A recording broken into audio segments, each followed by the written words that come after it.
Hello dear students, welcome to the science class.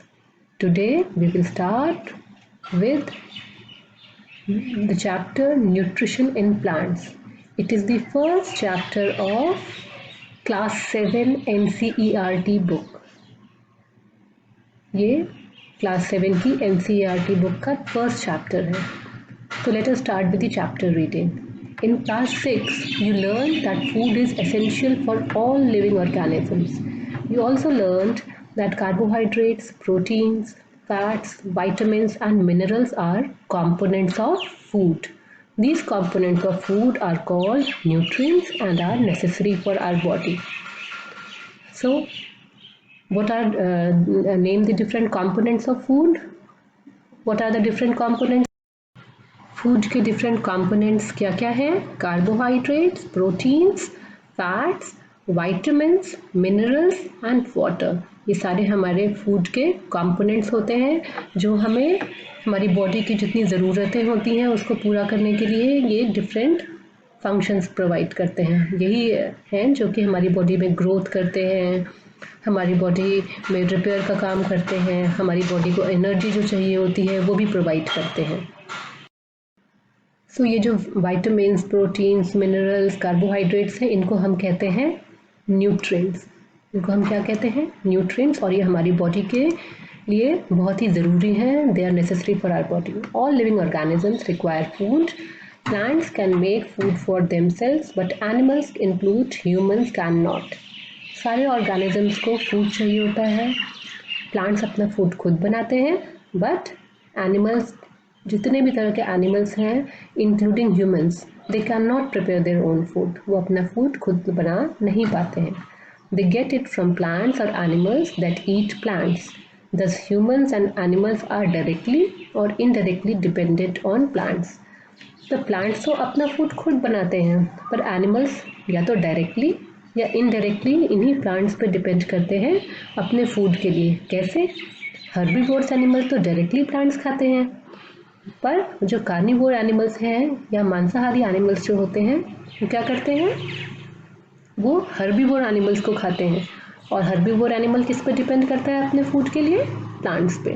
तो directly herbivores directly depend करते हैं और कार्निवोर्स इनडायरेक्टली डिपेंड करते हैं प्लांट्स पे. Now mode of nutrition in plants. हमारा नेक्स्ट टॉपिक है mode of nutrition. Plants are the only organisms that can prepare food for themselves by using water, carbon dioxide and minerals. The raw materials are present in their surroundings.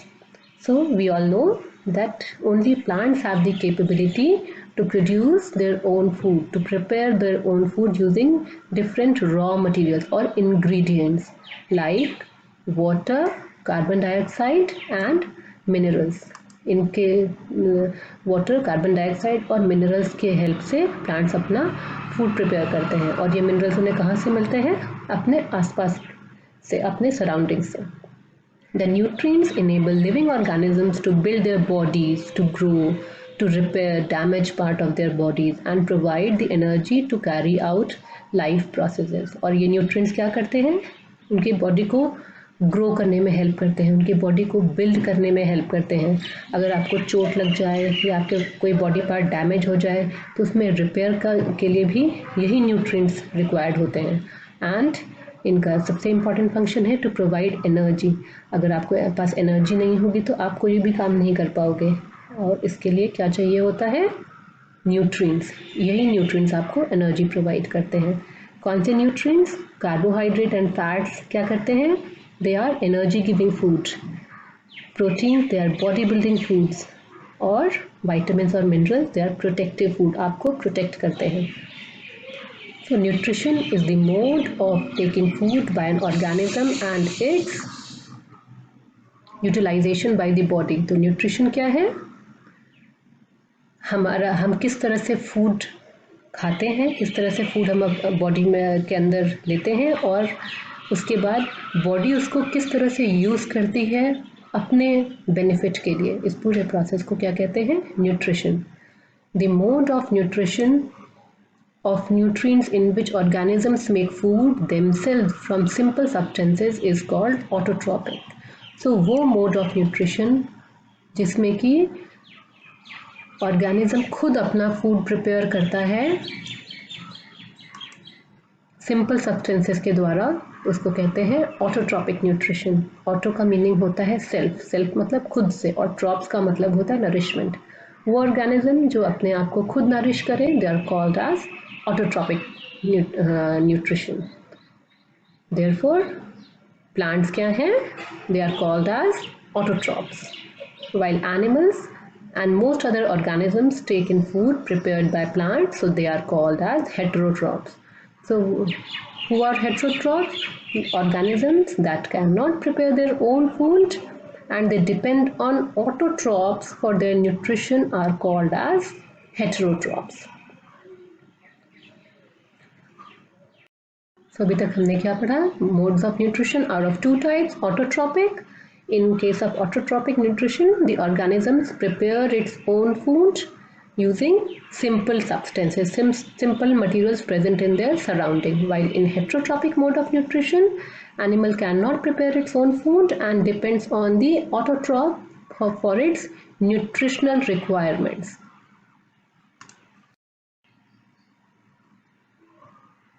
Now, we may ask where the food factories of plants are located.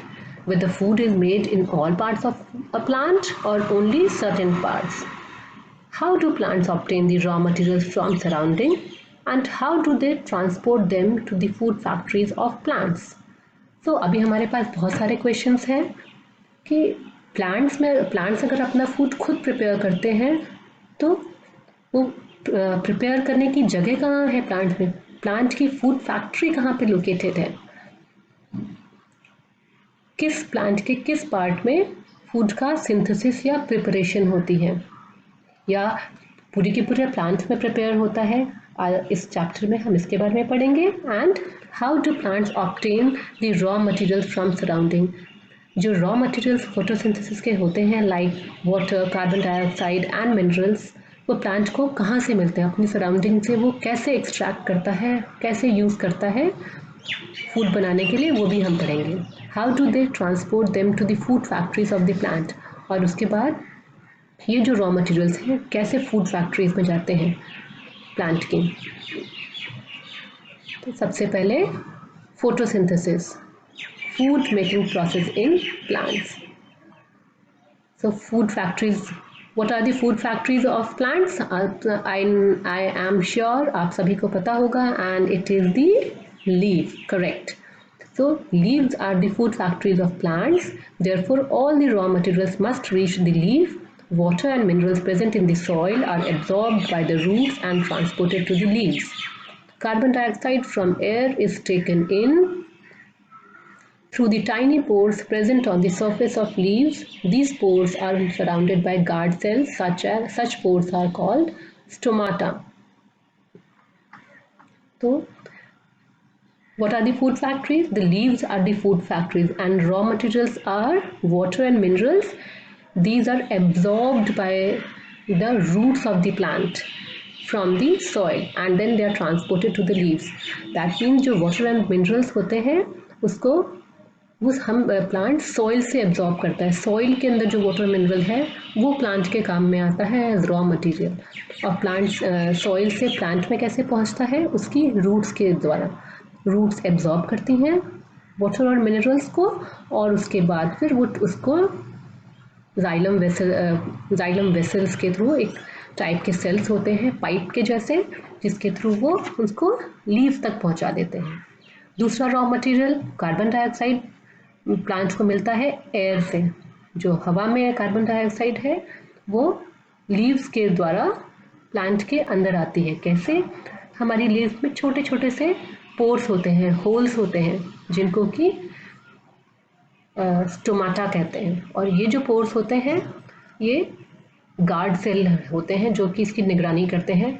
वो उनके ही खुलने और बंद होने से ये stomata या pores बनते हैं और यहाँ से ही कार्बन डाइऑक्साइड अंदर आती है। आइए डायग्राम देखते हैं इसका। सो this is the diagram of a leaf. ये आपकी लीफ का डायग्राम है, एंड लीफ का अगर सेक्शन कट करें तो वह कुछ इस तरह से दिखता है। This is the upper layer, ये अपर लेयर है, ऊपर की लेयर है, और ये लीफ की नीचे की लेयर है, लोअर लेयर। एंड उसके अंदर इस तरह के छोटे छोटे से सेल्स होते हैं, और इन सेल्स के अंदर छोटे छोटे ये पिगमेंट होते हैं जिनको कहते हैं क्लोरोफिल, जो कि प्लांट को की पत्तियों को ग्रीन कलर प्रोवाइड करते हैं। और ये लोअर सेल पे ये जो छोटे छोटे से आपको खुले हुए जगह दिख रहे हैं, यहाँ पे इनको कहते हैं स्टोमेटा। और स्टोमेटा जो ये खुली जगह है, इसके जो साइड में दो सेल होते हैं उनको हम कहते हैं गार्ड सेल। अगर हम ऐसे देखें तो ये आपका एक स्टोमेटा है, ये जो ओपनिंग दिख रही है this is the stomatal opening. इसके साइड के दो किडनी शेप के सेल होते हैं, राजमा शेप के सेल होते हैं, इनको कहते हैं गार्ड सेल। और ये जो छोटे छोटे से आपको ये स्ट्रक्चर्स दिख रहे हैं, these are the chlorophyll molecules which provide the green color to the leaf.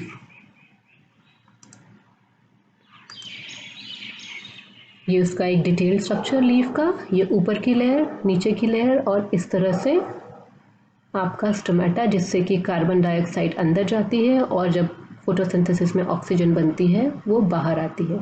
ये इसके दो किडनी शेप के या राजमा शेप के सेल्स, जिनको हम गार्ड सेल कहते हैं, इस ओपनिंग को स्टोमेटा कहते हैं।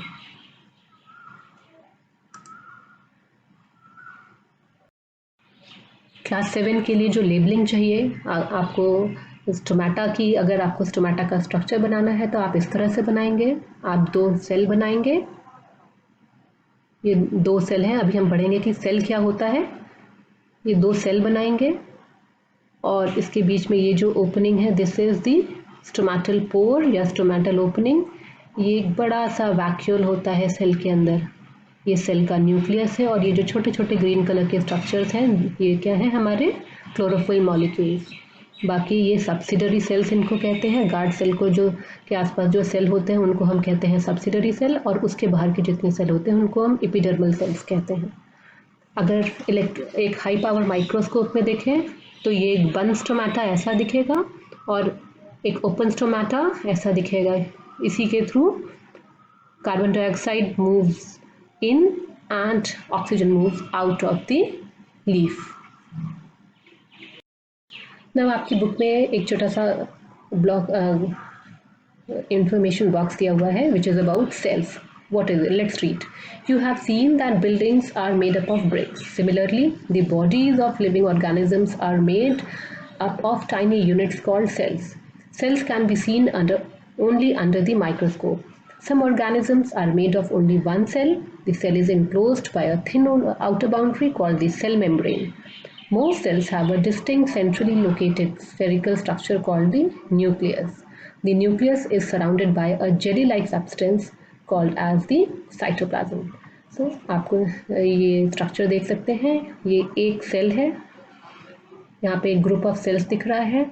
जैसे बिल्डिंग्स को बनाने के लिए क्या चाहिए होता है, एक एक ईंट जोड़ करके एक पूरी बिल्डिंग बनती है, वैसे ही एक बॉडी को बनाने के लिए जो सबसे छोटी सी चीज़ होती है, सबसे छोटी यूनिट होती है, उसको हम कहते हैं cell.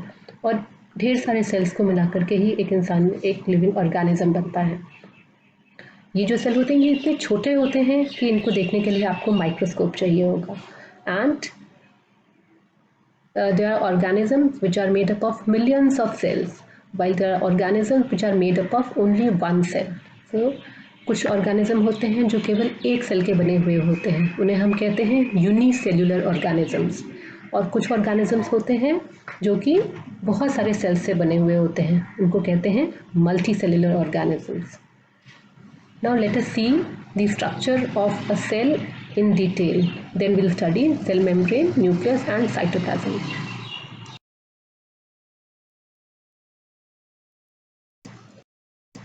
So this is the structure of a cell. This is an animal cell and this is a plant cell. So the cell is surrounded by a membrane-like structure which is called as cell membrane. Cell की जो boundary होती है उसको हम कहते हैं cell membrane. ये plant cell की सेल मेम्ब्रेन और ये एनिमल सेल की सेल मेम्ब्रेन। सेल का जो सबसे इम्पॉर्टेंट पार्ट होता है is called as the brain of the cell is the nucleus, जो कि पूरे सेल को कंट्रोल करता है। ये एनिमल सेल का न्यूक्लियस और ये प्लांट सेल का न्यूक्लियस। प्लांट सेल में ये एक बड़ा सा वैक्यूल होता है, जो अभी आपने स्टोमेटा का जब स्ट्रक्चर देखा था तो वो एक बड़ा सा जो वाइट कलर का स्ट्रक्चर था वो यही वैक्यूल था, इसको हम कहते हैं वैक्यूल। और ये प्लांट सेल में छोटे छोटे से क्लोरोप्लास्ट मॉलिक्यूल्स जो कि जिनके अंदर क्लोरोफिल होता है और प्लांट को ये ग्रीन कलर प्रोवाइड करते हैं। न्यूक्लियस और सेल मेम्ब्रेन के बीच में ये जो सारा येलो कलर का मैटर दिख रहा है, this is a jelly like substance. ये एक जेली के जैसा सब्सटेंस होता है और जिसके अंदर छोटे छोटे से ये जो स्ट्रक्चर्स हैं ये एम्बेडेड होते हैं। जैसे आपको जेलीज खाते हो जिसके अंदर छोटे छोटे से पार्टिकल्स होते हैं, वैसे ही ये सेल के जो ऑर्गन्स होते हैं, जैसे हमारी बॉडी में ढेर सारे ऑर्गन्स होते हैं, वैसे ही ये सेल के अंदर बहुत सारे ऑर्गन्स हैं। लेकिन क्योंकि ये सेल के अंदर होते हैं इसलिए हम इनको ऑर्गन नहीं कहते, हम इन्हें कहते हैं ऑर्गेनेल्स, जो कि इस साइटोप्लाज्म के अंदर एम्बेडेड होते हैं। जो जेली लाइक सब्सटेंस होता है इसको साइटोप्लाज्म कहते हैं। ये हमारा ब्रेन ऑफ सेल ये न्यूक्लियस, और सेल की बाउंड्री को क्या कहते हैं? Cell membrane. So these are the important part of a cell which you should know. This was all about the cell. Let's continue with our reading. So now we know what is stomata. हमें पता चला है कि अब stomata क्या है. Bujo wants to know how water and minerals absorbed by the root reach the leaves. बुझो को जानना चाहता है कि ये जो वाटर और मिनरल है जो कि रूट ने एब्जॉर्ब किया है सॉइल से, वो लीव्स तक पहुंचता कैसे है। तो water and minerals are transported to the leaves by the vessels which run like pipes through the root, the stem, the branches and the leaves. तो जो रूट्स होती हैं, हमने अभी सेल पढ़ा, उनमें एक स्पेशल टाइप के सेल्स होते हैं जिनको हम वेसल्स कहते हैं। ये जाइलम और फ्लोएम दो टाइप के पहले तो सेल्स होते हैं। जाइलम क्या करता है, वो वाटर और मिनरल्स रूट से लीव तक पहुंचाने का काम करता है, और जो फ्लोएम होता है वो जो बना हुआ खाना है उसको चारों तरफ पहुंचाने का काम करता है। तो जाइलम का ही पाइप का फॉर्म है जिसको हम जाइलम वेसल्स कहते हैं इसको। और ये जो जाइलम वेसल्स हैं यही वाटर और मिनरल्स को कहाँ पहुँचाते हैं? लीव्स तक। They form a continuous path or passage for the nutrients to reach the leaf. They are called vessels. You will learn more about transport of materials in plants in chapter 11। बाकी detail आप chapter 11 में पढ़ेंगे। Paheli wants to know what is so special about the leaves that they can synthesize food but other parts of plant cannot. Now can you tell me कि plant की leaf में ऐसा क्या special है कि केवल वही अपना हमारा फूड सिंथेसिस कर सकती है, प्लांट का बाकी कोई पार्ट नहीं कर सकता? And that the reason is the chlorophyll, right? The leaves have a green pigment called chlorophyll. It helps leaves to capture the energy of the sunlight. This energy is used to synthesize food from carbon dioxide and water. Since the synthesis of food occurs in the process of sunlight, it is called as photosynthesis. तो हमारी green जो leaves होती हैं उसमें green colour का pigment होता है जिसे हम कहते हैं क्लोरोफिल। और यही जो क्लोरोफिल है इसका काम क्या है? जो सन की जो एनर्जी है उसको ये कैप्चर करता है, पकड़ता है उस एनर्जी को, और उस एनर्जी को यूज़ करता है कार्बन डाइऑक्साइड और वाटर को मिला करके खाना बनाने के लिए। जैसे आपकी मम्मी आपके किचन में गैस की में जो हीट एनर्जी प्रोड्यूस होती है उसको यूज़ करती हैं खाना बनाने के लिए, वैसे ही ये क्लोरोफिल क्या करता है? सन की एनर्जी को ट्रैप करता है और यूज़ करके कार्बन डाइऑक्साइड और वाटर के हेल्प से फूड प्रिपेयर करता है। और ये जो सिंथेसिस है फूड का, ये सनलाइट की प्रेजेंस में हो रहा है, तो photo means light and synthesis का मतलब होता है टू प्रिपेयर। तो इसका नाम पड़ गया, इस प्रोसेस का नाम पड़ गया photosynthesis. So we find that chlorophyll, sunlight, carbon dioxide and water are necessary to carry out the process of photosynthesis. तो अभी तक हमने क्या पढ़ा? फोटोसिंथेसिस के प्रोसेस के लिए क्या क्या चीज़ें बहुत ज़रूरी हैं? क्लोरोफिल, सनलाइट, कार्बन डाइऑक्साइड और water. So these are the 4 raw materials, very very important. Without इन चारों के हमारा फोटोसिंथेसिस का प्रोसेस नहीं हो सकता।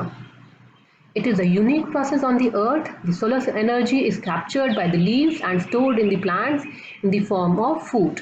The sun is the ultimate source of energy for all living organisms, and this is a very important point.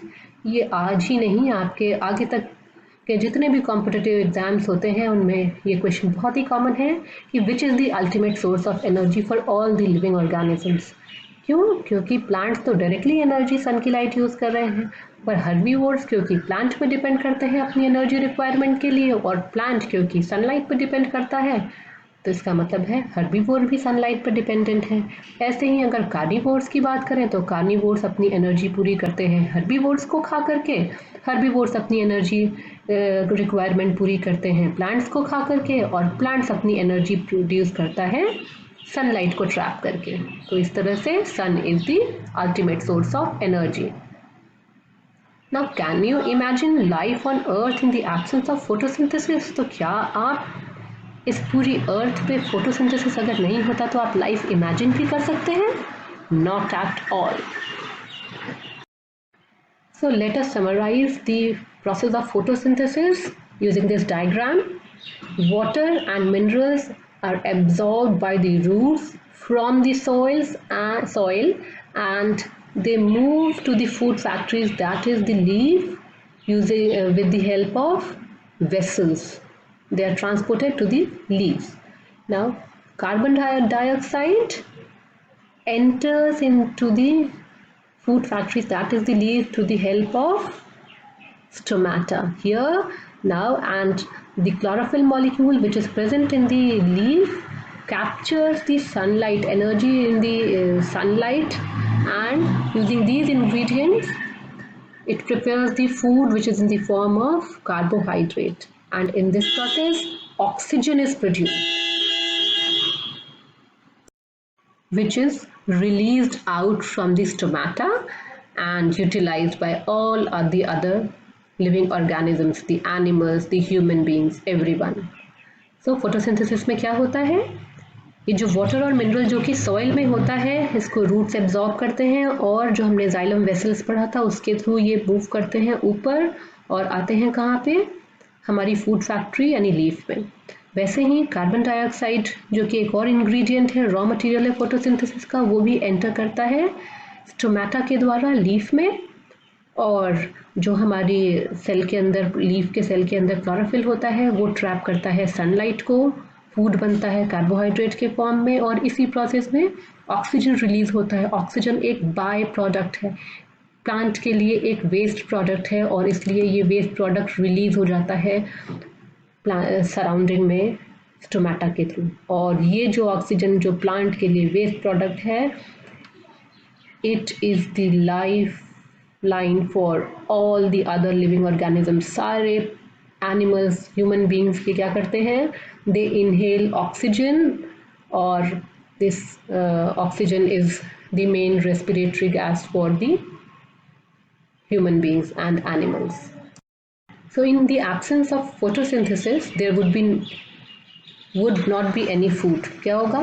photosynthesis नहीं होगी तो कोई भी food नहीं होगा, because सारा food तो sunlight trap करके ही बनता है। The survival of almost all living organisms directly or indirectly depends upon the food made by the plants. Besides oxygen, which is essential for the survival of all organisms, is produced during photosynthesis. In the absence of photosynthesis life would be impossible. तो पहली चीज़, plant directly और indirectly food के लिए सारे organisms plant पे depend करते हैं, और दूसरी बहुत important cheese, they produce oxygen. वो क्या प्रोड्यूस करते हैं? ऑक्सीजन प्रोड्यूस करते हैं, जो कि एक लाइफ सपोर्टिंग गैस है सारे एनिमल्स और सारे के सारे ह्यूमन बींग्स के लिए। Besides leaves, photosynthesis also takes place in the other green parts of the plant, in green stem, green branches. Desert plants have scale or spine-like leaves to reduce loss of water by transpiration. These plants have green stem which carry out photosynthesis. Now आपको एक बहुत ही interesting चीज़ बताते हैं। अभी तो हमने बताया कि फूड फैक्ट्रीज क्या है? लीव्स हैं। बट प्लांट के जितने भी ग्रीन पार्ट्स होते हैं, अगर ग्रीन स्टेम है या ग्रीन कलर की ब्रांच है, then they all perform photosynthesis, वो सारे के सारे फोटोसिंथेसिस कर सकते हैं। और आपने तो देखा ही होगा डेजर्ट प्लांट जैसे कैक्टस, कैक्टस में जो कांटे होते हैं उसकी जो स्पाइंस होते हैं they are actually the leaves, पर क्योंकि लीव्स में स्टोमेटा होता है और वहाँ से वाटर का लॉस भी होता है ट्रांसपीरेशन के द्वारा, तो जो ट्रांसपीरेशन को कम करने के लिए, what is transpiration? It is the loss of water from the aerial parts of a plant is called as transpiration. तो ट्रांसपीरेशन में क्या होता है, प्लांट में जो भी एक्सेस वाटर बनता है वो प्लांट की बॉडी से बाहर निकल जाता है। पर गर्मियों में यही, क्योंकि हमारे एटमॉस्फेयर में बहुत गर्मी होती है तो प्लांट बहुत तेज़ी से वाटर का लॉस करने लगता है ट्रांसपीरेशन के थ्रू। अब डेजर्ट प्लांट में क्योंकि पानी की तो कमी होती है, प्लांट को अपना वाटर, जितना भी उसका वाटर है उसको कंजर्व करना होता है, तो प्लांट ने एक तरीका अपनाया, उन्होंने अपने आप को इवॉल्व किया। कैसे? उनकी जो लीव्स हैं वो रिड्यूस हो गई स्पाइन के फॉर्म में, कांटे बन गए, और उसकी जो स्टेम होती है वो ग्रीन हो गई। तो जो ग्रीन कलर की स्टेम आपको दिखती है कैक्टस की, इट ग्रीन कलर की जो स्ट्रक्चर दिखता है, it is actually the stem, and cactus में या बाकी ज़ेरोफिटिक डेजर्ट प्लांट्स में ये जो ग्रीन कलर का पार्ट होता है ये फोटोसिंथेसिस करता है, और लीव्स कांटों के फॉर्म में रिड्यूस हो गए थे ताकि वाटर का लॉस कम हो। तो ये है हमारा कैक्टस प्लांट। ये जो ग्रीन कलर का स्ट्रक्चर दिख रहा है ये इसकी लीफ नहीं है, ये इसकी स्टेम है, और इसमें फोटोसिंथेसिस होता है क्योंकि ये ग्रीन कलर की है, इसमें क्लोरोफिल प्रेजेंट है। और ये जो छोटे छोटे कांटे दिख रहे हैं आपको, ये इसके लीव्स हैं जो कि रिड्यूस हो गए हैं स्पाइन में ताकि वाटर का लॉस कम हो। Now, during photosynthesis, chlorophyll containing cells of leaves in the presence of sunlight use carbon dioxide and water to synthesize carbohydrates. The process can be represented in an equation: carbon dioxide plus water in presence of sunlight and chlorophyll gives carbohydrate plus oxygen. तो photosynthesis के process में क्या होता है, chlorophyll वाले जो cells हैं वो क्या करते हैं, सनलाइट को ट्रैप करते हैं और उसको यूज़ करके कार्बन डाइऑक्साइड और वाटर के हेल्प से क्या सिंथेसाइज करते हैं, carbohydrates. So photosynthesis can be summarized as the first step is the plant draws up water through its roots. Water and minerals roots के थ्रू अंदर एंटर करता है. Then the leaves take in the carbon dioxide from air. ये second step is carbon dioxide leaf के अंदर जाता है. Third step is the leaf traps energy from sunlight. Sunlight की एनर्जी को leaf trap करती है क्लोरोफिल की हेल्प से, और ये वाटर और मिनरल्स ऊपर मूव करते हैं, लीव्स में जाते हैं.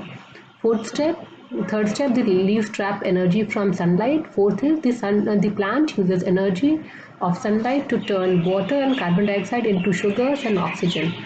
क्या करते हैं, ये टर्न करते हैं, कन्वर्ट करते हैं कार्बन डाइऑक्साइड को और वाटर को into sugar and oxygen, carbohydrate और ऑक्सीजन में कन्वर्ट करते हैं. The plant releases oxygen into air, और इसके बाद फिर ये जो ऑक्सीजन है, क्योंकि ये इसके लिए वेस्ट होता है प्लांट के लिए, तो ये सराउंडिंग में चला जाता है. And the plant uses sugars for growth. Plant जो शुगर बनाया है, कार्बोहाइड्रेट बनाया है, वो अपनी ग्रोथ के लिए यूज़ करता है. जो भी एक्सेस कार्बोहाइड्रेट बचता है वो तो वो उसको स्टोर कर लेता है इन इट्स रूट्स में या फ्रूट के फॉर्म में उसको स्टोर कर लेता है. तो this was the process of photosynthesis.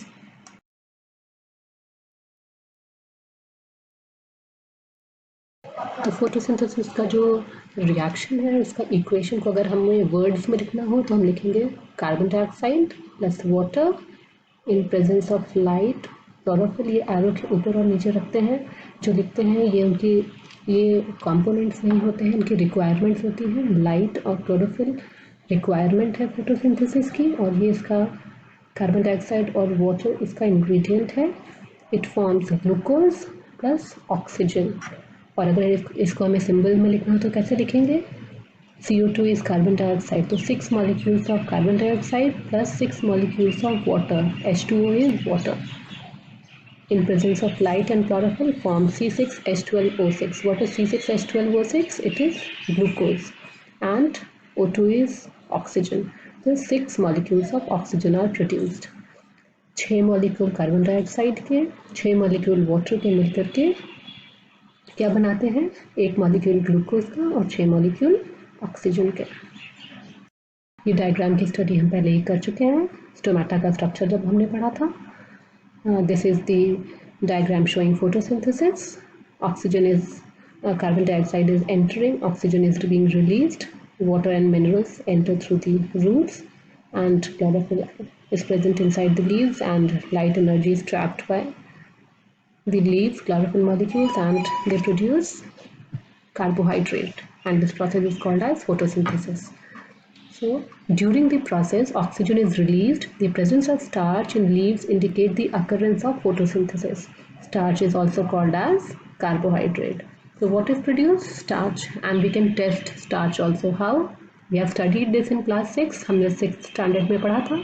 हम starch या carbohydrate को कैसे टेस्ट कर सकते हैं? using the iodine test.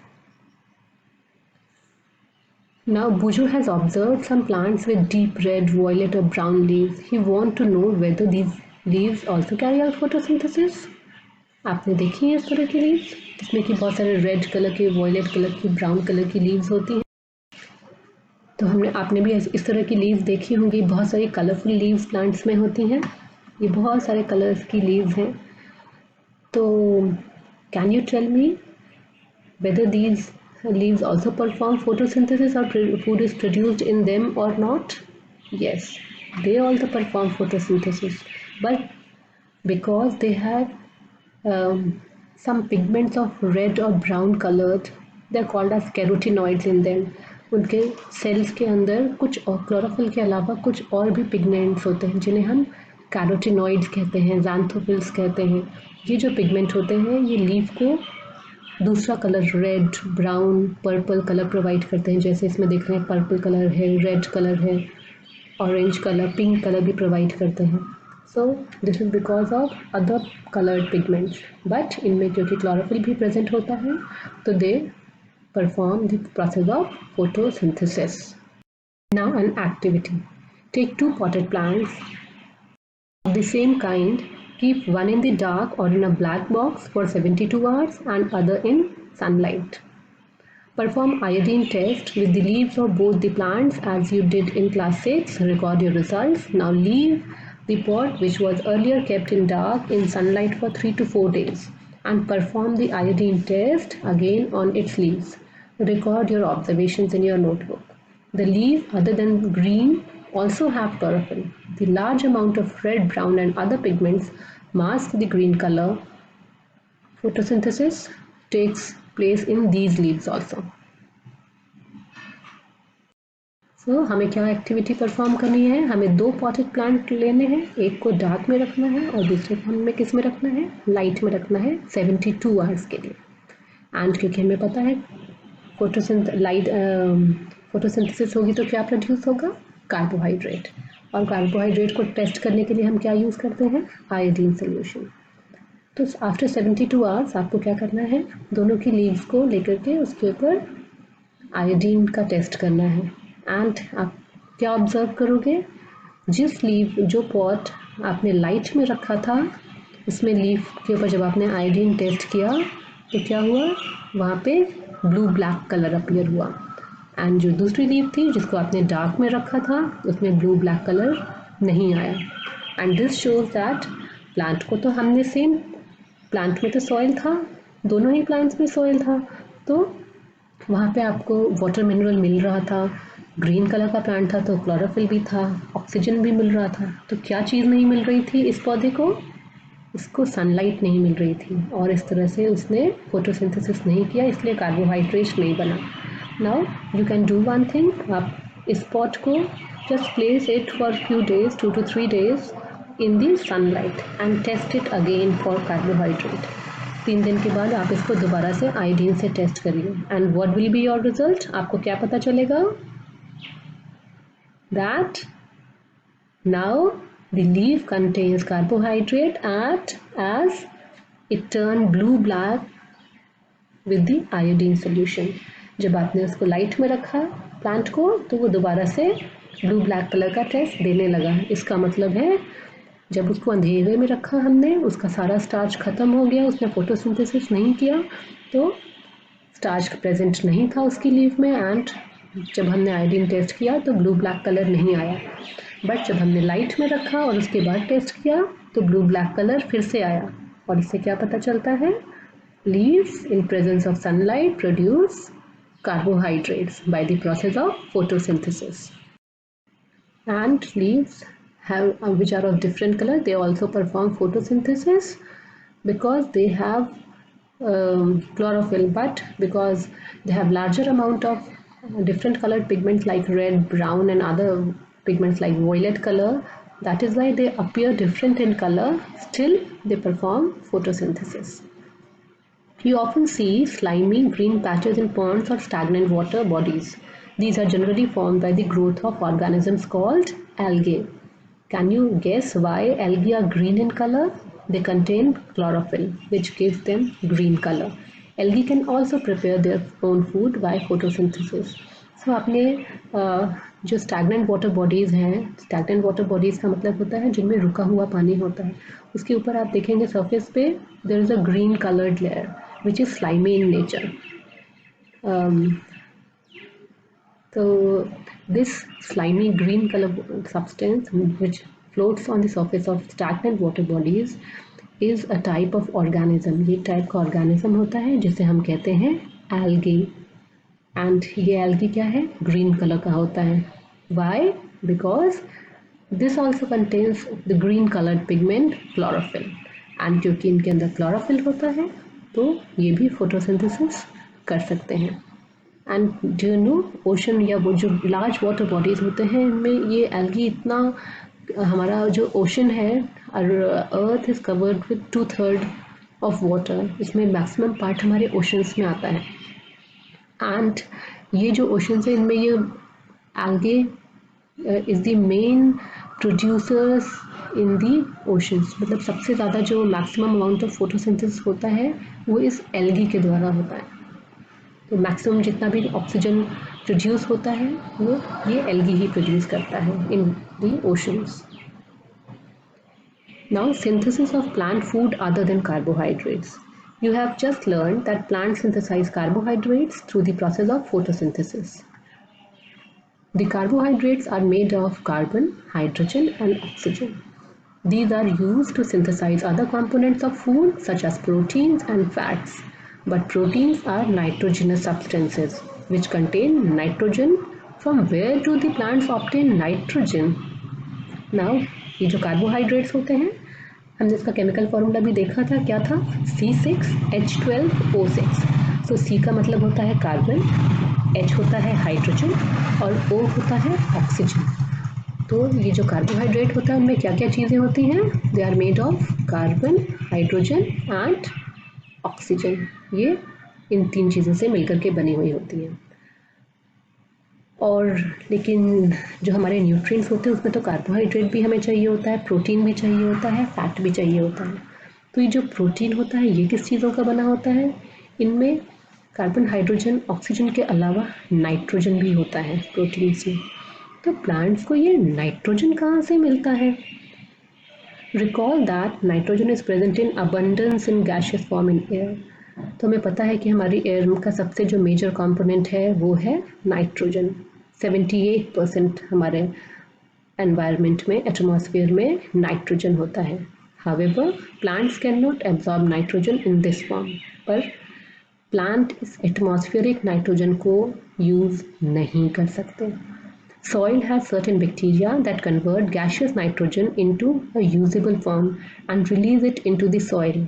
These are absorbed by the plants along with water. तो अब कैसे प्लांट्स एब्जॉर्ब करते हैं? हमारे सॉइल में कुछ बैक्टीरिया होते हैं जो कि इस गैसियस नाइट्रोजन को इस तरह के फॉर्म में कन्वर्ट कर देते हैं, इस तरह से उसको फिक्स कर देते हैं कि वो सॉइल में आ जाता है। और ये जो नाइट्रोजन है जो कि कन्वर्ट किया बैक्टीरिया ने इनटू यूजेबल फॉर्म, इसको प्लांट वाटर के साथ एब्जॉर्ब कर लेता है। इसीलिए आपने देखा होगा फार्मर्स क्या करते हैं, प्लांट्स अपने जो उनकी फील्ड में उनका जो क्रॉप होता है उसके ऊपर फर्टिलाइज़र डालते हैं, और ये जो फर्टिलाइज़र होता है इसलिए मैक्सिमम क्या होता है, नाइट्रोजन, बिकॉज नाइट्रोजन जो एयर में है उसको प्लांट यूज़ नहीं कर सकता, और प्लांट को बहुत ज़्यादा क्वांटिटी में नाइट्रोजन भी चाहिए. तो in this way the plant fulfill their requirement of nitrogen along with the other constituents. Plants can then synthesize proteins and vitamins. और जब प्लांट को नाइट्रोजन मिल गया, उसने कार्बन हाइड्रोजन ऑक्सीजन को कार्बोहाइड्रेट के फॉर्म में कन्वर्ट कर दिया, तो अब वो उसको किसी भी फॉर्म में कन्वर्ट कर सकते हैं, चाहे वो प्रोटीन हो चाहे वो वाइटामिन्स हो. Now other modes of nutrition in plants. अभी तक हमने बात की किसके बारे में, फोटोसिंथेसिस, ऑटोट्रॉपिज्म के बारे में बात की, लेकिन अब हम पढ़ेंगे कुछ और मोड ऑफ न्यूट्रिशन. प्लांट केवल सनलाइट की हेल्प से ही खाना नहीं बनाते, उनके पास कुछ और भी तरीके हैं. और वो तरीके क्या हैं? There are some plants which do not have chlorophyll, they can not synthesise food. How do they survive and from where do they derive nutrition? कुछ ऐसे प्लांट्स होते हैं जिनके पास क्लोरोफिल नहीं होता. अब क्लोरोफिल नहीं है तो फोटोसिंथेसिस तो हो नहीं सकती, फिर वो कैसे सर्वाइव करते हैं, उनको न्यूट्रिशन कहाँ से मिलता है? Like humans and animals, such plants depend on food produced by other plants. And इसका मतलब क्या हुआ कि वो जो प्लांट्स हैं वो क्या है, ऑटोट्रॉपिक नहीं है, वो है हेट्रोट्रॉपिक. Look at figure 1.5.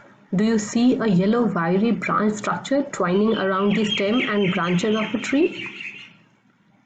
ये फिगर 1.5 को देखिए, आपको क्या यहाँ पे एक पतला तार के जैसे येलो कलर का स्ट्रक्चर दिख रहे हैं इस पूरे पेड़ के ऊपर? ऐसा लग रहा है कि बहुत सारे तार इसके ऊपर पीले रंग के तार लटके हुए हैं. ये क्या है? ये एक इस प्लांट के ऊपर एक दूसरा प्लांट ग्रो कर रहा है, और इस प्लांट का नाम होता है कस्कुटा या अमर bell.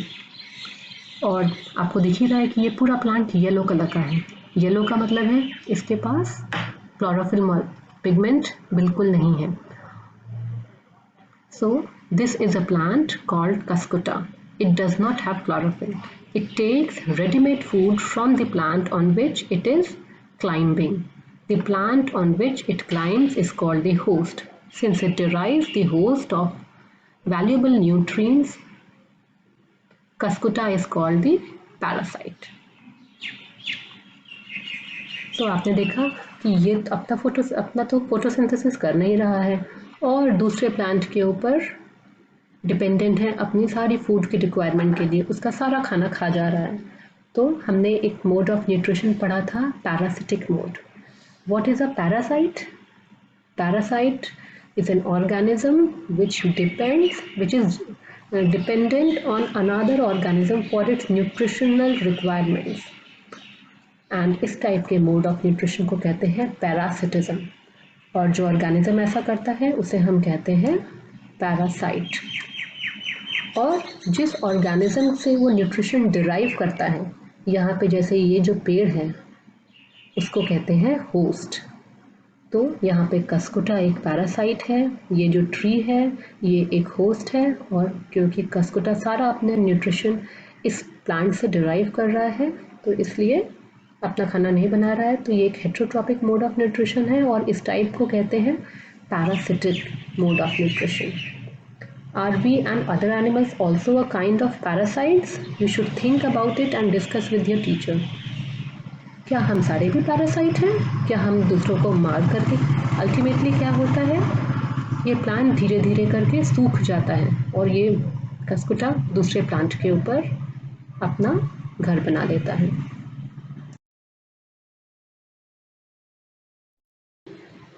Now Paheli wants to know whether mosquitoes, bedbugs, lice and leeches that suck our blood are also parasites. Yes, they are also parasites. Basically, the parasites are of two types. Some of the parasites live inside the body of host, and some of the parasites live outside the body of host. So these mosquitoes, lice, they are parasites which live outside the body of host. And ये क्या करते हैं, ये host की body को नुकसान पहुंचाते हैं अपने बेनिफिट के लिए. That is why they are parasites. Have you seen or heard of plants that can eat animals? There are a few plants which can trap insects and digest them. Is it not amazing? Such plants may be green or of some other color. Look at the plant in figure 1.6. तो क्या आपने ऐसे plants देखे हैं या सुने हैं जो कि एनिमल्स खाते हैं? एनिमल्स खाने का मतलब क्या हुआ कि ये कार्निवोरस प्लांट्स दे आर। तो कुछ ऐसे प्लांट्स होते हैं जो कि इंसेक्ट्स को पकड़ते हैं और उनको डाइजेस्ट कर लेते हैं। तो कोई ज़रूर ये प्लांट क्या है, ये ग्रीन हो भी सकते हैं और ग्रीन नहीं भी हो सकते हैं। लाइक दिस 1.6 में जो दिख रहा है, this is a pitcher plant. इसको पिचर प्लांट क्यों कहते हैं? बिकॉज इसकी जो लीव्स होती हैं ये पिचर शेप की होती है। पिचर का मतलब होता है जिसमें कि पहले पानी भर करके रखते थे। ये इसकी लीव का पार्ट है जो कि पिचर के शेप में मॉडिफाई किया है।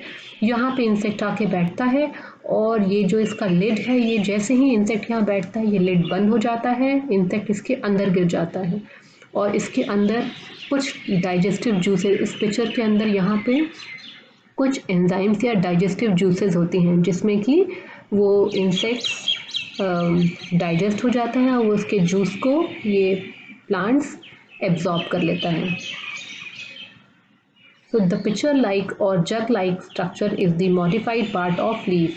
The apex of leaf forms a lid which can open and close the mouth of the pitcher. Inside the pitcher there are hairs which entangle the trapped insect. The lid closes and the insect is trapped.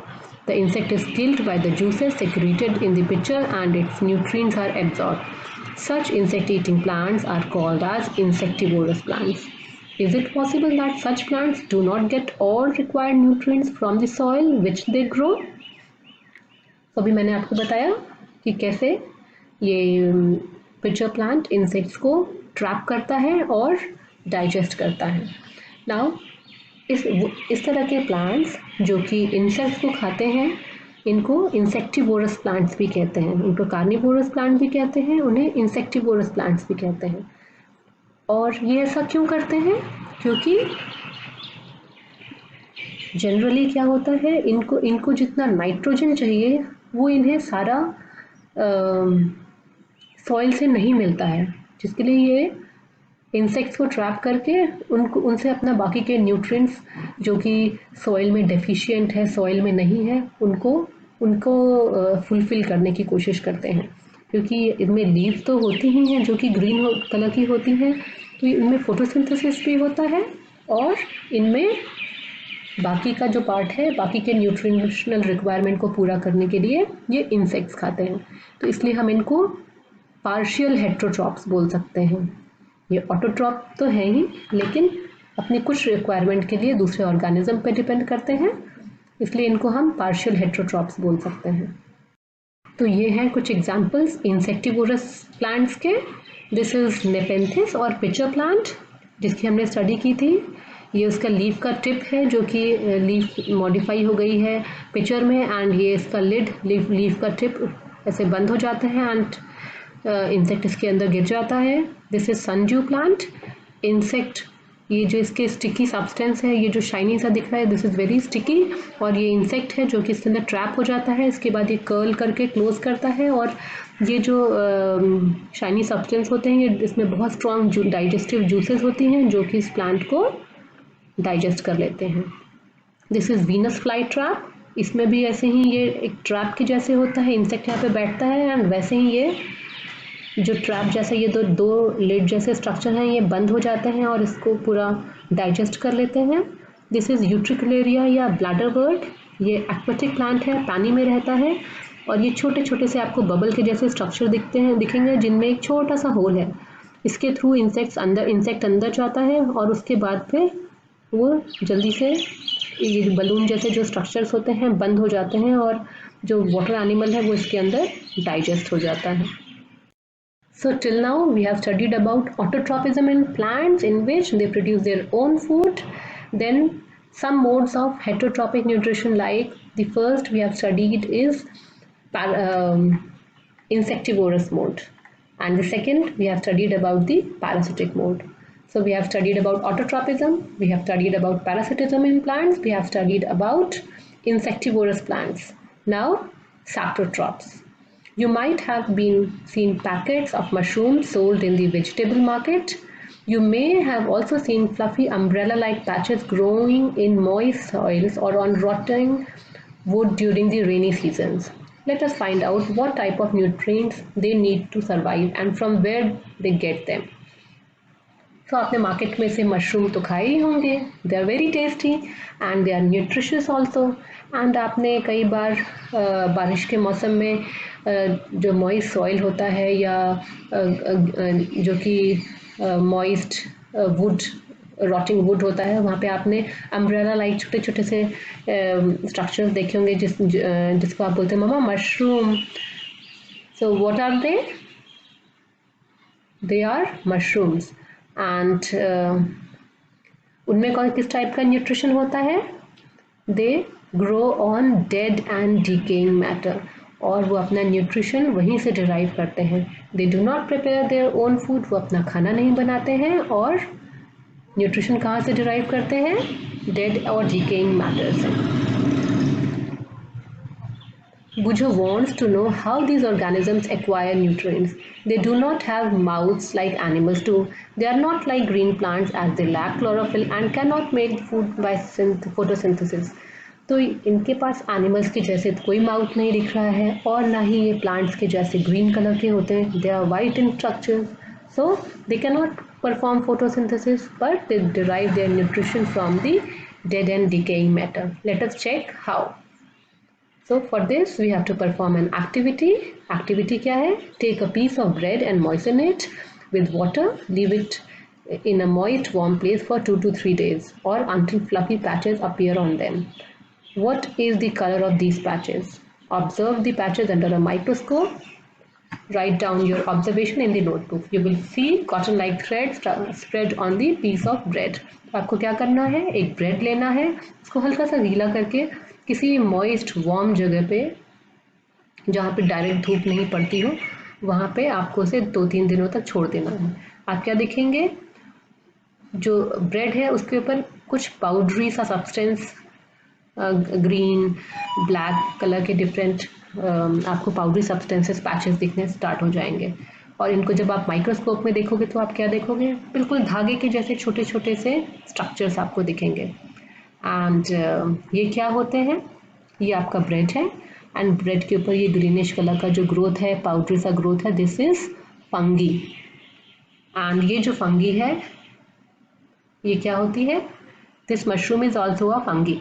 तो ये this fungi is an organism and इसका mode of nutrition different होता है. They absorb the nutrients from the bread. This mode of nutrition in which organisms take in nutrients from dead and decaying matter is called as saprotropic nutrition. Such organisms with saprotropic mode of nutrition are called saprotrophs. तो ये fungi क्या करते हैं? ये dead और decaying जो matter होता है उसके ऊपर ग्रो करते हैं और उसका जितना न्यूट्रिशन जो डेड और डिकेइंग मैटर के पास जितना न्यूट्रिशन होता है उसको सारा एब्जॉर्ब कर लेते हैं. तो इस तरह के मोड ऑफ न्यूट्रिशन को कहते हैं सैप्रोट्रॉपिक. और जो इस तरह का मोड यूज करता है ऑर्गेनिज्म उसको कहते हैं सैप्रोट्रॉप. और इसका एग्जाम्पल क्या है? हमारा फंगी. और मशरूम भी क्या है? एक टाइप का फंगी होता है. Fungi also grow on pickles, leather, clothes and other articles that are left in hot and humid weather for long time. During the rainy season they spoil many things. Ask your parents about the menace of fungi in your house.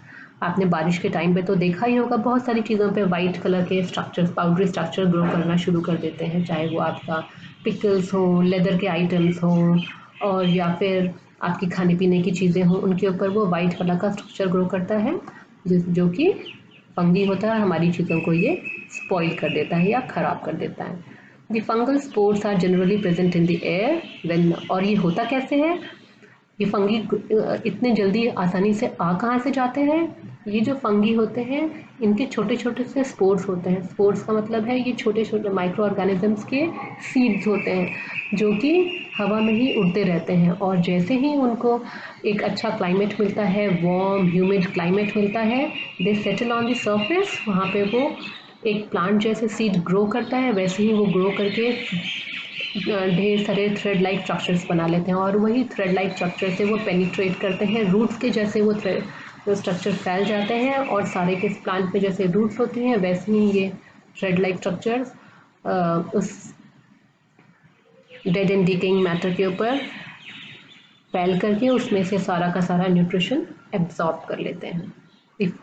When they land on wet and warm things, they germinate and grow. Now can you figure out how we can protect our things from getting spoiled? तो क्या आप बता सकते हैं हमें अपनी चीज़ें कैसे प्रोटेक्ट करनी है? Paheli is keen to know whether her beautiful shoes which she wore on special occasion were spoiled by fungi during the rainy season. She wants to know how fungi appear suddenly during the rainy season. Now you know how, because rainy season में जो climate होता है it is moist and humid and this is the perfect season for the growth of fungi. Now Bujo says once his grandfather told him that his wheat fields were spoiled by a fungus. He wants to know if fungi cause diseases also. Yes, of course, fungi causes a number of diseases and it can affect plant as well as animal. तो fungi जो है plant पे भी diseases cause कर सकते हैं और fungi आपके animals पे भी diseases cause कर सकते हैं. Red rust of wheat, bunt of wheat, white rust, late blight of potato, ये सारी जो है फंगल डिजीज़ हैं प्लांट्स की. और इसी तरह से रिंग वॉर्म और इस बहुत सारी ऐसी एनिमल की भी डिजीज़ हैं जो कि फंगल स्पोर्ट्स से फैलती हैं, फंगी से फैलती हैं. Paheli told him that many fungi like yeast and mushrooms are useful, but some fungi cause disease in plants, animals, including humans. Some fungi are also used as medicines. So fungi हमारे लिए useful भी हैं जैसे east और mushrooms जिनको हम खाने के लिए यूज़ कर सकते हैं और बहुत सारे फंगी हमारे लिए हार्मफुल भी होते हैं because they cause diseases. Now some organisms live together and share both shelter and nutrients. This relationship is called symbiosis. So now अभी तक हमने पढ़ा पैरासिटिज्म के बारे में कि किस तरह से एक ऑर्गेनिज्म दूसरे ऑर्गेनिज्म को इफ़ेक्ट करता है एंड उससे सारा न्यूट्रिशन उसका एब्जॉर्ब करके उसको हार्म पहुंचाता है. दूसरे टाइप का हमने पढ़ा इंसेक्टिवोरस जिसमें इंसेक्ट्स को किल करके वो अपना न्यूट्रिशन लेते हैं. तीसरा टाइप हमने पढ़ा सैप्रोट्रॉपिज्म जिसमें ऑर्गेनिज्म जो है डेड और डिकेइंग मैटर से अपना न्यूट्रिशन एब्जॉर्ब करता है. Now there is another mode of nutrition in which is called as symbiosis. Symbiosis कैसा है? इसमें भी दो ऑर्गेनिज्म एक साथ रहते हैं और शेल्टर और न्यूट्रिएंट्स दोनों शेयर करते हैं और इस तरह से दोनों ही ऑर्गेनिजम्स को बेनिफिट होता है, फ़ायदा होता है. पैरासिटिज्म में क्या है? दो ऑर्गेनिज्म तो अभी भी हैं पर एक ऑर्गेनिज्म को फ़ायदा मिल रहा है पर दूसरे ऑर्गेनिज्म को हार्म हो रहा है. So for example, certain fungi live inside the roots of plants. The plant provides nutrient to fungus and in return the fungus provides water and certain nutrients. So इसका एग्जाम्पल है कुछ plant की जो roots होती हैं वहाँ पे fungus grow करता है. प्लांट फंगस क्योंकि ग्रीन कलर का नहीं होता तो वो अपना खाना नहीं बना सकता बट वो सारे न्यूट्रिएंट सॉइल में से अच्छे से एब्जॉर्ब करके प्लांट को दे देता है और क्योंकि प्लांट को न्यूट्रिएंट मिला उसने ढेर सारा अपना फूड प्रिपेयर किया तो उसमें से वो थोड़ा सा फंगस को दे देता है और इस तरह से दोनों ही ऑर्गेनिजम्स को बेनिफिट होता है. So in organisms called lichens, a chlorophyll containing partner which is an alga and a fungus live together. The fungus provides shelter, water and minerals to the alga and in return the alga prepares and provides food to the fungus. So हमने first example पढ़ा fungi living in roots of plants symbiosis में. Second example of symbiosis is lichen. Lichen is a new organism formed by the combination of an alga and a fungus. इसमें ये जो lichen नाम का symbiosis association है इसमें दो organism होते हैं एक एल्गा और दूसरा फंगस. फंगस क्या करता है? वाटर और मिनरल्स को एब्जॉर्ब करने का काम करता है और शेल्टर प्रोवाइड करता है एल्गा को और ये जो वाटर और मिनरल फंगस ने एब्जॉर्ब किया है उसको एल्गा यूटिलाइज करके फोटोसिंथेसिस करता है, फूड बनाता है और इस फूड को एल्गा और फंगस शेयर करके यूज करते हैं अपने न्यूट्रिशन के लिए. So these are different examples of symbiotic association. This is a lichen, ये lichen है, इसमें एल्गी और फंगस दो पार्टनर्स होते हैं. This is the roots of plants and fungi, mycorrhiza and coralloid roots of cycas. Mycorrhiza में plant की root और फंगी होता है पार्टनर. फंगी क्या करता है, सॉइल एब्जॉर्ब करता है, न्यूट्रिएंट्स वाटर और मिनरल्स एब्जॉर्ब करता है और प्लांट को प्रोवाइड करता है. प्लांट फूड प्रिपेयर करता है और फंगस को प्रोवाइड करता है. सिमिलरली साइकस और उसमें इसकी जो रूट्स होती हैं इनमें भी फंगस सेम फंक्शन परफॉर्म करता है. This is rhizobium and legume. ये भी एक सिम्बियोटिक एसोसिएशनशिप है. इसमें ये राइजोबियम जो होता है ये लेग्यूम के रूट्स में रहता है. लेग्यूम का मतलब होता है वो प्लांट्स जिनमें पॉड्स बनते हैं, फलियां बनते हैं, जैसे कि पल्सेस. जितनी भी दालें होती हैं, मटर है, पी प्लांट, इन सब में क्या होता है, they are all legumes. And इनके रूट्स में ऐसे छोटे छोटे से नोड्यूल्स बने हुए होते हैं. ये जो है ये नोड्यूल्स हैं जिनमें कि एक बैक्टीरिया रहता है जिसको कहते हैं राइजोबियम.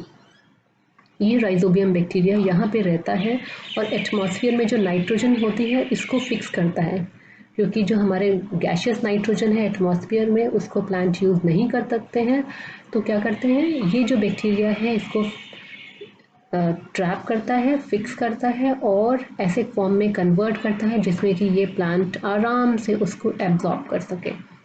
और बदले में ये लेग्यूम प्लांट उसको शेल्टर देता है और फूड प्रोवाइड करता है.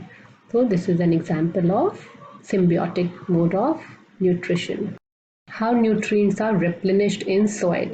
Have you seen farmers spreading manure or fertilizers in the field or gardeners using them in lawns or in pots? Do you know why this is done? So हमारा जो next topic है, अभी सारा nutrient तो plant ने absorb कर लिया, तो ये न्यूट्रिएंट्स वापस सॉइल में आते कैसे हैं, सॉइल के अंदर ये न्यूट्रिएंट का जो कंटेंट है वो मेंटेन कैसे रहता है.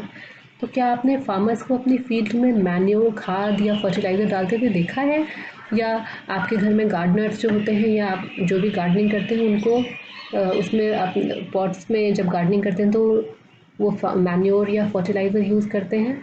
आपको पता है ये क्यों करते हैं? To replenish the soil. जो न्यूट्रिएंट सॉइल में से प्लांट के एब्जॉर्ब करने से ख़त्म हो गए हैं उसको वो मैन्योर या फर्टिलाइज़र के द्वारा फुलफिल करते हैं. You learned that plants absorb minerals and nutrients from soil, so their amount in soil keeps on declining. Fertilizers and manures contain nutrients such as nitrogen, potassium, phosphorus, etc. These nutrients need to be added from time to time to enrich the soil. तो क्योंकि बार बार soil में से plant ये nutrient absorb कर लेता है photosynthesis के लिए, थोड़े टाइम के बाद सॉइल में इन न्यूट्रिएंट्स का अमाउंट कम हो जाता है और इसलिए हम उसमें फर्टिलाइज़र और मैन्योर्स डालते हैं जिनमें कि बेसिकली नाइट्रोजन, पोटेशियम और फास्फोरस जो है ये मेजर न्यूट्रिएंट्स है जो कि प्लांट्स को ज़्यादा क्वांटिटीज़ में चाहिए होते हैं. और जैसे ही हम उनको सॉइल में डालते हैं फर्टिलाइज़र या मैन्योर को, तो सॉइल के अंदर वो न्यूट्रिएंट्स जो है जो कि जिनके की अमाउंट कम हो गया था वो वापस से मेंटेन हो जाता है. और in this way we can grow plants and keep them healthy if we can fulfill the nutrient requirement of plant. और जैसे हमारी न्यूट्रिशनल रिक्वायरमेंट अगर फुलफिल नहीं हो तो हमारी हेल्दी ग्रोथ नहीं होगी. इन द सेम वे अगर प्लांट सॉइल में न्यूट्रिएंट की रिक्वायरमेंट फुलफिल नहीं हुई तो क्या होगा, प्लांट की ग्रोथ पे इफेक्ट आएगा. That is why it is to be ensured that the soil is rich in all the nutrients that plants require.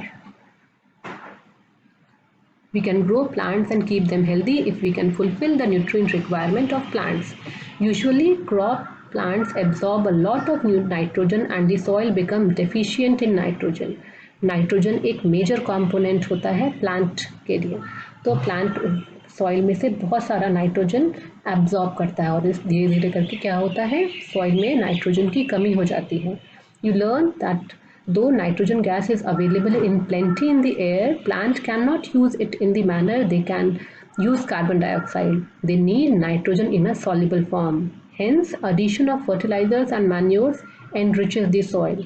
और ये जो नाइट्रोजन है प्लांट एटमॉस्फेयर से ऑब्टेन नहीं कर पाता, उसके अंदर उसको सॉइल में जो नाइट्रोजन प्रेजेंट है जो कि यूजेबल फॉर्म में होता है वही चाहिए होता है अपनी नाइट्रोजन रिक्वायरमेंट को मीट करने के लिए या फुलफिल करने के लिए.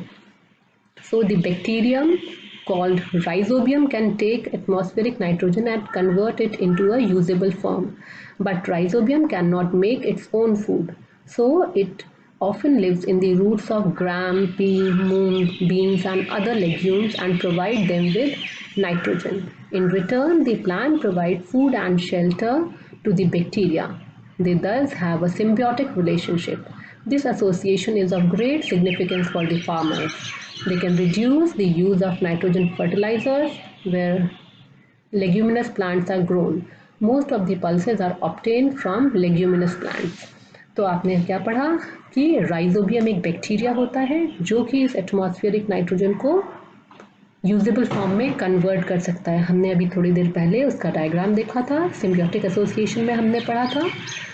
तो ये rhizobium bacteria roots legume plant की रूट्स में रहता है और नाइट्रोजन को ऐसे फॉर्म में कन्वर्ट करता है जिससे कि प्लांट्स उसको यूज़ कर सकें और बदले में प्लांट क्या देता है, उसको फूड और शेल्टर प्रोवाइड करता है बैक्टीरिया को.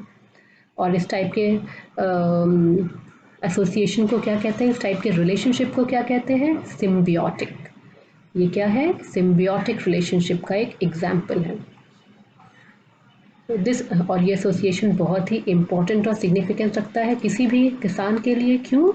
क्योंकि इसका मतलब ये हुआ कि अगर हम ग्रो करते हैं कोई लेग्यूम क्रॉप ग्रो करते हैं तो क्या होगा, फर्टिलाइज़र डालने का फार्मर को ज़रूरत नहीं पड़ेगी, उसका नाइट्रोजन कंटेंट अपने आप ही ठीक हो जाएगा क्योंकि उसने लेग्यूम क्रॉप यूज़ किया है और वहाँ पे बैक्टीरिया खुद नाइट्रोजन अपना फिक्स कर रहा है. और ज़्यादातर जितनी भी दालें होती हैं, पल्सेस होती हैं, वो सारी लेग्यूमिनस प्लांट्स होते हैं. So in this chapter you learn that most of the plants are autotrophs, only a few plants are parasitic or saprotrophic or insectivorous. They derive nutrition from other organisms. All animals are categorized as heterotrophs since they depend on plants and other animals for food. Can we say that insectivorous plants are partial heterotrophs? Can we say? Yes, we can say. So in this chapter we have studied the different modes of nutrition in plants and animals. Plants. Plants में दो type के modes. First is autotrophs and second is heterotrophs. In case of autotrophs, plants prepare their own food using the simple raw materials which are inorganic in nature and they form organic compounds like carbohydrates. What are organic compounds? They are compounds which contain carbon, hydrogen and oxygen. So autotrophs, they with the help of process photosynthesis they produce their own food, while heterotrophs depend on autotrophs for their nutritional requirements. Now these heterotrophs can be insectivorous, parasite, symbiotic or saprotrophic. Insectivorous क्या होते हैं, the plant which eat insects for meeting their nutritional requirement. वो ये जो plants होते हैं ये photosynthesis तो परफॉर्म करते हैं बट कुछ न्यूट्रिएंट्स फिर भी उनको उनका जो रिक्वायरमेंट है वो फुलफिल नहीं हो पाता, जिसके लिए ये इंसेक्ट्स को कंज्यूम करते हैं या ईट करते हैं और अपना न्यूट्रिशनल रिक्वायरमेंट को फुलफिल करते हैं. Second is parasites. They do not have chlorophyll and they depend on other plants for their nutritional requirement like cuscuta और अमरबेल. और ये क्या करते हैं, ये दूसरे प्लांट पे ग्रो करते हैं, उसको नुकसान पहुंचाते हैं और उसका सारा न्यूट्रिशन एब्जॉर्ब करके खुद की ग्रोथ में लगाते हैं. और दूसरे जो प्लांट जिसके ऊपर ग्रो करते हैं उसे होस्ट कहा जाता है और होस्ट को इस रिलेशनशिप का या इस एसोसिएशन का कोई बेनिफिट नहीं होता, केवल पैरासाइट जो होता है उसको बेनिफिट मिलता है. Then next is symbiotic. It is an association in which or it is the mode of nutrition in which there are two partners, both of them are benefited and the examples are the roots of higher plants and fungi, and second example is lichen, and the third example is rhizobium bacteria living in the roots of pulses or legume plants. Now next is saprotrophic mode of nutrition, in which the organism derives its nutritional requirement from the dead and decaying matter. So this was all about the chapter Nutrition in Plants. I hope you all have understood the chapter properly. Thank you, students.